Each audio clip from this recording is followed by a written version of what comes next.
Welcome, this is lecture number 57. In this lecture, we are going to talk about digital control in high frequency switch mode power converter, some introduction and some motivations. So, here we are first going to talk about primary objective in DC power conversion system, then what are the limitation in analog control, and I want to show you using a boost converter case study. Then we need for digital control and some basic building blocks and some introduction of digital voltage mode and current mode control architecture. Since it is not a digital control course, so I want to give some brief introduction in this lecture and the next lecture, so that you get some motivation why to go for digital control, and maybe in future we can think of digital control another course. So, here we are talking about a DC power conversion system, and we have discussed this in lecture number 1, the first lecture. The primary objectives, that means we have a DC source and then we have DC load, and the source voltage can vary, load current can vary, and we have also discussed about dynamic voltage scaling. So, we need to achieve tight voltage regulation, and some cases we need to also regulate the current. Then we need to achieve high efficiency over a wide range, very fast transient response, high power density and small size, and also we need to ensure stability. Now, the question is, what are the control requirement and what are the challenges?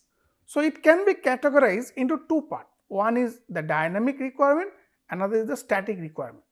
In the dynamic requirement, we will talk about very fast transient response. That means, the fast transient response is something which is obvious, and we have spent lot of time to achieve this.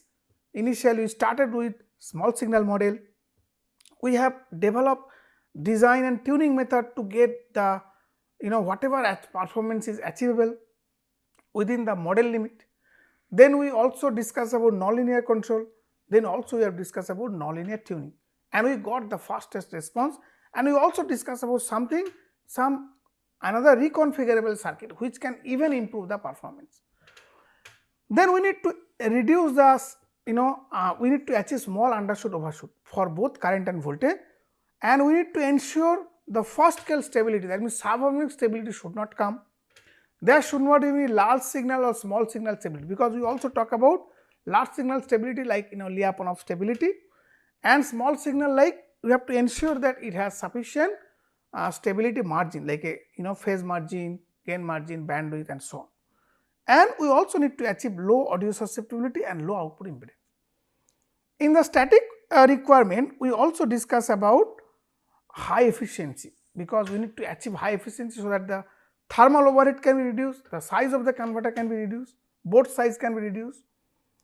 Conductor radiated EMI is another important, because though we are not discussing here, there can be active EMI control by means of spectral spreading. We can spread the spectrum by means of periodic modulation, by means of randomized modulation and so on. And we can operate at a higher switching frequency, that is another objective, and that we can use wide band gap devices, and we can reduce the size for high power density, and we also need to achieve very good line and load regulation. So, this requirement, along with this, we need some additional requirement for current trends of power supply as well as for the future power supply. Some of this we need to have a reconfigurable controller, because we have discussed we need to tune the controller parameter to get fast transient, because we should come out from the traditional analog control where we if we use the off chip component where we have no flexibility or little flexibility in tuning the controller parameter. As a result, our design was based on the worst case, and that is not going to work to meet the future requirement. So, we need to have a reconfigurable controller, whether we go by small signal based design, whether we go for large signal based tuning or nonlinear control. So, our controller parameter has to be reconfigurable. That means, whether we can use one controller throughout, but update the parameter, or as per requirement we can also change the controller configuration. Suppose if we develop a IC which can be used either in voltage mode configuration or current mode configuration, or we can change the different modulator architecture. At least for voltage and current mode, we may need different compensator, or we also discussed that load transient response type 3 may not be good enough, we may go for even lag lead compensator. So, this kind of structure can be incorporated in reconfigurable controller, and that can be easily implemented in digital control. so that we can take the controller that we want, and we can also update the parameter to get fast response. And we can also do a trade off with efficiency, because we saw if we achieve the time optimal response, since we are reducing that, in the previous lecture we saw the time optimal response over the classical response can improve the dynamic efficiency, because the number of switching events during a large recovery is reduced, so that your driver loss can be reduced. So, but in conventional way, not only we are losing performance, we may lose the transient efficiency, or basically energy efficiency. Similarly, we want to go for real time energy optimization, because if we use a fixed dead time for synchronous converter, then we will really lose efficiency, because the dead time will be decided by your load step size as well as your that means load current and the input voltage condition, right. So, if you are operating at a higher load, that means your switch, when it turns off, it will swing from that load current to the zero current. But if the load current is low, then the current magnitude is reduced. So, why do you unnecessarily use a larger dead time? So, you can reduce the dead time. So, you can optimize. We can use the coordinated control, that means we can coordinate between multiple controller, because we discussed that in a smartphone there are multiple POL. We need to coordinate, so that we can use the information, because all the converters, suppose there are load transient, right. So, but you have a one battery, if all the transient are, if we attain all the transient, all the converter undergoes transient, then the battery has to supply huge current and that battery can collapse. So, this coordinated control can help to reduce. We have to only respond to the transient which are critical, and then slowly we will respond to the other transient. Similarly, we can coordinate between the controller, because if there are multiple converters, there can be interaction, and that can lead to stability problem. And this part is also important for microgrid application and other application, where this coordinated control can really help to overall improve the performance, stability and efficiency. And this can be done by means of communication, because we are talking about PM bus communication, PM bus, and now the products are also available. So, it is a trademark product, a technology where this is a protocol where you can share the data and the clock between multiple converter by this communication.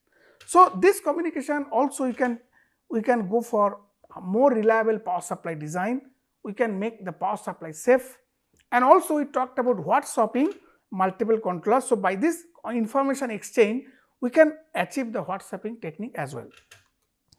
So, this motivates to go for something like a digital control already. So, something like we go for digital control. Another thing, if we take a boost converter that we have discussed multiple times, and if we go for this boost converter, the gate signal we have considered earlier U, here I have taken U. So, Q we have taken earlier, the gate signal. So, you can use this as a Q, this is our Q, Q equal to 1 or 0, discontinuous. So, we generally obtain state space model which is a discontinuous control, and this thing we have already discussed in the past. Now, suppose if we obtain the large signal model, linear small signal model, then we know how to obtain this transfer function, and this boost converter, then the duty ratio we are going to control, it has a right of plane 0. And if there is a right of plane 0, we have discussed in the earlier lecture, the right of plane 0 introduces a undershoot behavior, right. Because if the converter has no 0, that means if the transfer function has no 0, only 2 pole, and if it is underdamped, so this is the one which is number 1. But suppose if you multiply with a right of plane 0 number 2 transfer function, so this will be, there will be undershoot. So, if the right of plane 0 comes close to the imaginary axis, you will have more and more undershoot behavior like this. So, it will be more, there will be more severe bandwidth problem. So, if we take the open loop transfer function of the boost converter, we have a one right of plane 0 in the control to output transfer function, and that right of plane 0 comes close to the imaginary axis at high load and high voltage gain. So, that makes the bandwidth very slow. Similarly, the limited gain margin leads to smaller closed loop bandwidth. Now, that transfer function also consists of 2 poles which has complex conjugate 0, and that means under high load light load condition you can have a poor damping, and that may reduce your phase margin and leads to more overshoot undershoot. So that means if you take the dynamics of a boost converter, the RH0 limit your high load and high voltage condition, bandwidth limit. Light load condition, you have complex conjugate poles. So the pole 0 compensation become very difficult, and we have already discussed this case study using a type 3 compensator. And then fixed gain controller may not be sufficient based on the worst case design, and generally our F control bandwidth is limited to 1/5 of the RH0. So that is why voltage mode control is not preferred for a wide duty ratio operation in analog control. If we go to current mode control, our right half plane 0, we can convert into a first order pole, but the right half plane 0 still exists and it remain unchanged. That it does not change the right half plane 0 when you move from voltage mode to current mode, but it gives a single pole approximation of the pole, and we can simply use a type 2 or type 3 compensator. Here we discuss that we can achieve bandwidth up to 1/3 of the RH0. But if we go for fixed gain controller, we will end up the worst case bandwidth to be 1/20th of the switching frequency, and which may not be acceptable. So then the limitation of analog control, if you go for voltage mode control, it is very difficult to compensate under varying load current and input voltage condition. We saw under current mode control, subharmonic oscillation may come when the duty ratio exceed 0.5, we need to compensate ramp. But if the ramp compensation is excess, then the poles become complex conjugate, and then again the problem may come what we saw in the voltage mode control. An analog control using fixed gain, the worst case design of a boost converter can be even 1/30th of the switching frequency, and which is not acceptable. Then what to do? What are the opportunities using digital control? So we can overcome this thing by means of controller tuning, and that we have discussed in the previous lectures, the tuning even the last in week 11, but those tuning can be implemented in digital, right. Dynamic ramp compression, dead time optimization is possible. So these are the some of the reasons that it motivate to go for digital control. If we go to digital control, then in our PWM block we introduce a digital pulse width modulator, DPWM, and in your A to D block you have a A to D conversion where we have a sampler circuit and also a quantizer block. Now the question is how to sample the output voltage, in what rate we should sample.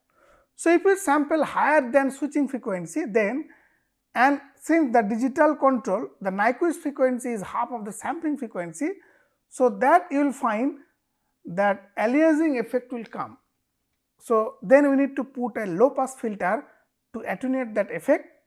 But if we take one sample per cycle, then in the Nyquist frequency range there is no aliasing effect, so we do not need any low pass filter.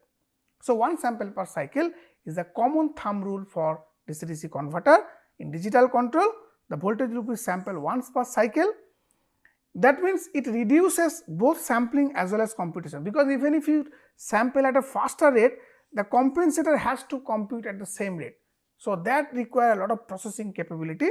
So if you reduce the computation requirement, then you can also reduce the power, right. And high frequency DPWM is very much possible. That means if you go for very high frequency, it is possible because your sampling rate is almost same as switching frequency. Now if we take a voltage mode control architecture, so we have an A to D converter here. So output voltage is compared with the reference voltage, and the error voltage, it is a controller, and then we have a digital comparator, and then that actually you have a DPWM block.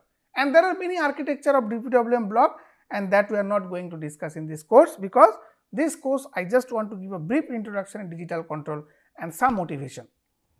And if you draw the waveform of the digital control, we are sampling the output voltage here, but you know that every ADC takes some time to convert, that means the ADC conversion time. So we need to provide some delay where the ADC conversion as well as this controller computation both can be completed. So your actual data which is sampled here will be ready here after computation is a control voltage, and that is compared with the sawtooth waveform, and since it is a digital, it has a staircase kind of waveform. So this will give us this kind of closed loop operation. But the delay can be comparable to switching period, because even if we are taking the delay, we do not want a very high speed ADC, because that also increases cost, because we want to reduce cost. We also do not want a very high speed digital computation, so we need to provide time.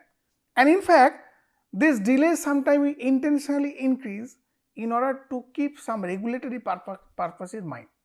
And if you go to different digital control architecture, this delay has to be like one sample delay. So the delay can be close to switching period. Now, this digital control, we can reconfigure this controller. We can do real time optimization by means of dead time. We can optimize in this driver circuit. So the whole thing up to this MOSFET, including this MOSFET, and from this ADC, the whole thing can be using a single CMOS circuit, that means CMOS. So you can reduce the size and everything, and you can do very fast prototyping for validation.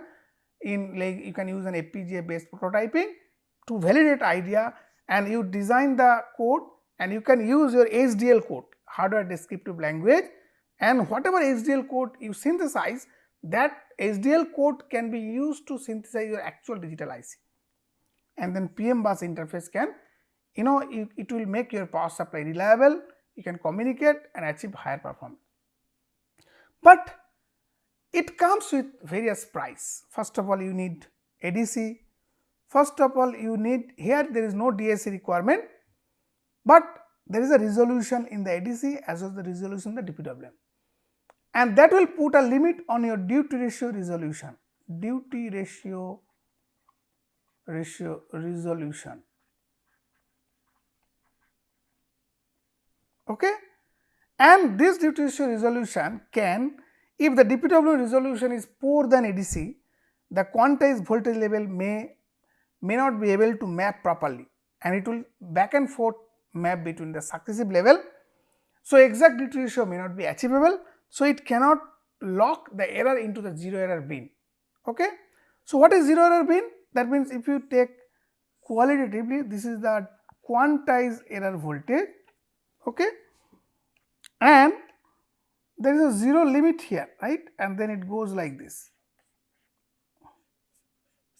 So within this voltage range, their quantized voltage is 0. So your actual digital controller will see like error voltage, 0 error voltage, but actually it is not 0, because within this voltage range you may have a variation in the error, but as long as within this is called 0 error bin. 0 error bin. So this is 0 error bin. Okay, so you need to lock this error into 0 error bin and keep it there, so that you can achieve the stable periodic behavior. But if you do not do that, if your resolution is poor, then you will end up with this kind of behavior, which may be called as a limit cycle, or it can be more complex nonlinear phenomena. In general, the phenomena can be substantially different, like ordinary limit cycle, and it may end up with your duty ratio saturation. Okay, so there are various necessary sufficient conditions are available, and we will discuss a little bit in the next lecture. There are very highly cited reference that we will discuss in the next lecture, that will lead to this limit cycle oscillation. So, but if you go to, these are voltage mode control, if you go to current mode control, so the current mode control, it is a 2 loop control, and we have a very fast current loop but a slower voltage loop.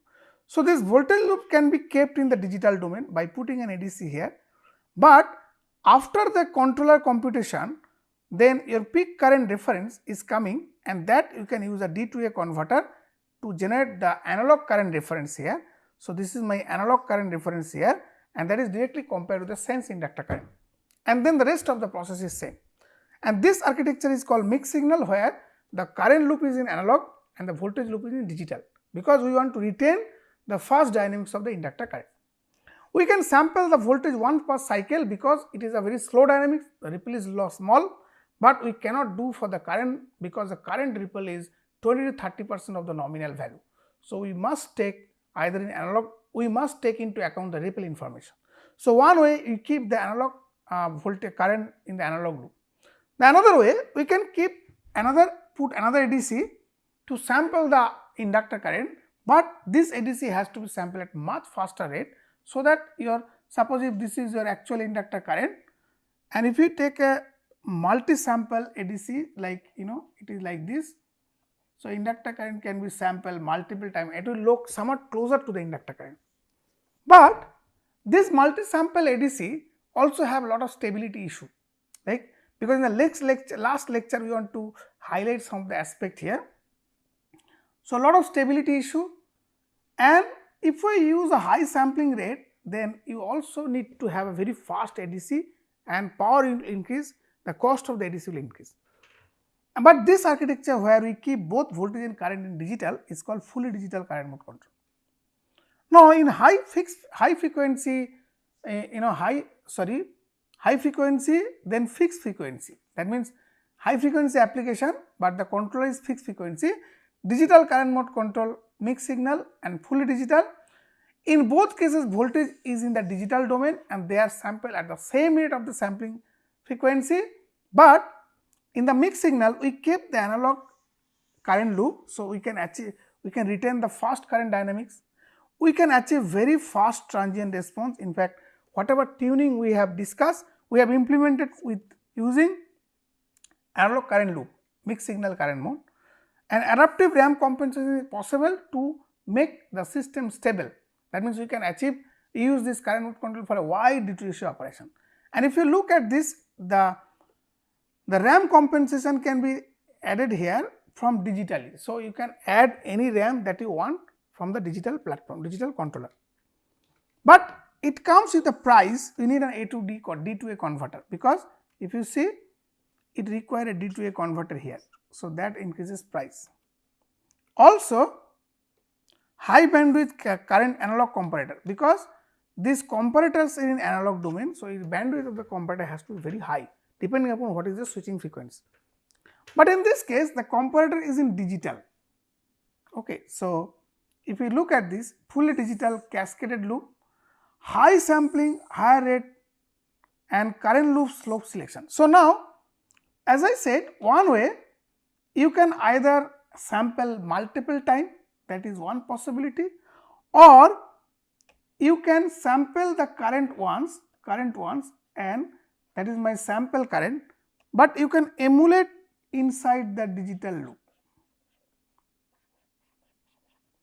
And this slope, whatever you are using, it is my slope of the ramp, not the slope, and this is the slope of the current. So, MC need not to be always M1, in fact it may not be. Okay. And actually there are multiple works that even if you set MC, because the initial objective was to get MC equal to M1, but that may not ensure different type of stability, and that we will discuss in the next lecture. So, mixed signal current mode control architecture I told, but in fully digital we can use one sample per cycle and then we can add a ramp to emulate the current ripple, but the question remains what should be the right current slope. If you choose higher, lower or equal, whatever is required, that remains also another concern. So, in summary, today we have just discussed the primary objective in DC power supply conversion system. We discussed about limitation of analog control and we have taken one boost converter case study. We discussed need for digital control and some basic building blocks, but this is just an introductory talk. Maybe in next lecture I will give a little bit more overview, but again this course is not designed for digital control. So, we are not going too much about digital control. Then we have also discussed some digital voltage mode and current mode control architectures. So, with this I want to finish it here. Thank you very much.